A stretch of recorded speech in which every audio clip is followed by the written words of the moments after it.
আজি হৈছে 15 আগষ্ট স্বাধীনতা দিৱস। ঘৰৰ আগফালৰ ৰাস্তাটো নিজান হৈ থকা দেখি মই ভাইটিয়ে জাতীয় পতাকা কেইখন লৈ পেলাই ভিডিঅ' দুটামানৰ সৈতে ফটো দুখনমান মাৰি ল'লোঁ।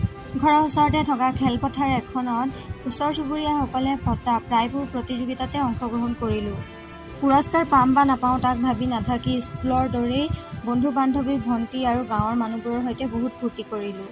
মোৰ লগতে ভাইটিয়েও বহুকেইটা প্ৰতিযোগিতাত অংশগ্ৰহণ কৰি ফূৰ্তি কৰিলে, লগতে ৰছী টনা খেলতো পুৰস্কাৰ পালে। ৰাইজ সকলোৱে অলপ মন কৰক, ৰূপালী আৰু জোনমণি বাইদেৱে আমাক শৰীৰৰ 100% দি ৰছী খেলতো জিকাই দিলে। খেলত জিকাটো ডাঙৰ কথা নহয়, অংশগ্ৰহণ কৰাটোহে ডাঙৰ কথা। যদিও মই জিকিবলৈ বহুখিনি চেষ্টা কৰিলোঁ আৰু ৰছী টনা 100 কিলোমিটাৰ দৌৰত থাৰ্ড, বামপানীত ছেকেণ্ড, টেকেলি ভঙাত প্ৰথম স্থান লাভ কৰিলোঁ।